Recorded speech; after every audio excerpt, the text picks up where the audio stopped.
Ego நாய்களை பத்தி பல தினுசா படம் வந்திருந்தாலும் இது ஒரு தினுசான ஒரு படம்.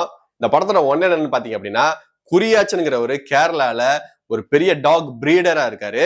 இவர் மலேசியால இருந்து ஒரு வித்தியாசமான ஒரு டாக் பிரீடை கொண்டு வந்து இங்க வளர்த்துக்கிட்டு இருக்காரு. இவர் ஒரு நாள் காணாம போறாரு.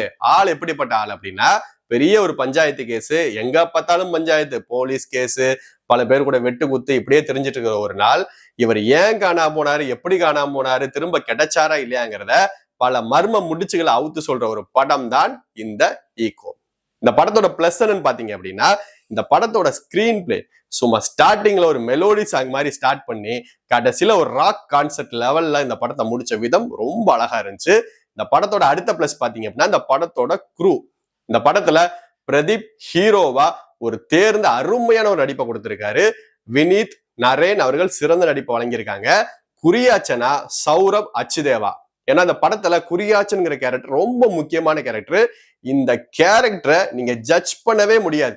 இவன் நல்லவனா கெட்டவனா எப்படிப்பட்டவங்கிறது இந்த படம் டெஸ்கிரைபே பண்ணாது. ஏன்னா இவர் இந்த மலேசியாவுக்கு போயிட்டு வர பேக்ரவுண்ட் சீன்லாம் இருக்கட்டும், சில விஷயங்கள் அவர் ஒய்ஃபுக்கு தெரியுற விஷயமா இருக்கட்டும், பாத்தீங்கன்னா அவர் ஜட்ஜ் பண்ணவே முடியாது. இவன் நல்லவனா கெட்டவனா அப்படின்னு நம்ம ஜட்ஜ் பண்ணவே முடியாது. அப்படிப்பட்ட ஒரு சூப்பரான ஒரு கேரக்டர். இந்த படத்துல அடுத்த பிளஸ்ன்னு பாத்தீங்க அப்படின்னா சினிமோட்டோகிராஃபி.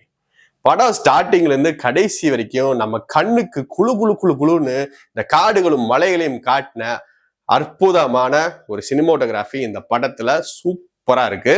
இந்த படத்தோட அடுத்த பிளஸ்ன்னு பாத்தீங்க அப்படின்னா இந்த படத்தோட டைரக்டர். இவர் 2024 கிஷ்கிந்தா காண்டம் எடுத்த டைரக்டர் தான். கிஷ்கிந்தா காண்டம் படம் கூட ஸ்டார்டிங்ல இருந்து லாஸ்ட் வரைக்கும் கொஞ்சம் ரப்பர் மாதிரி இழுக்கும். அதுவும் நல்ல படம் தான், கொஞ்சம் ரப்பர் மாதிரி இருக்கும். ஆனா இந்த படம் ஸ்டார்டிங்ல இருந்து கடைசி வரைக்கும் சும்மா கிரிப்பிங்கா கொண்டு போகும். கடைசி 20 நிமிஷம் கிளைமேக்ஸ் சும்மா வேற மாதிரி இருக்கும், கணிக்கவே முடியாது.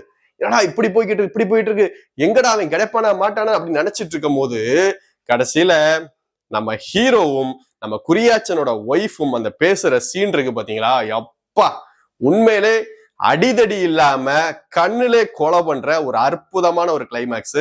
இந்த படத்தை தயவு செஞ்சு எல்லாருமே பாருங்க. மிஸ்ட்ரி த்ரில்லர் விரும்பிகளுக்கு அற்புதமான ஒரு தீனி இந்த படம். இந்த படத்தை நீங்க ஃபேமிலியோட பார்க்கலாம். எந்த ஒரு ஆபாசமான சீனும் வன்முறை காட்சியும் எதுவுமே இந்த படத்துல கிடையாது. இந்த வீக்கெண்ட் நீங்க ஃபேமிலியோட பாக்குறதுக்கு ஒரு சிறந்த திரைப்படம். இந்த வீடியோ உங்களுக்கு பிடிச்சிருச்சு அப்படின்னா லைக் பண்ணுங்க, கமெண்ட் பண்ணுங்க, ஷேர் பண்ணுங்க, முக்கியமா சப்ஸ்கிரைப் பண்ணுங்க. தேங்க்யூ.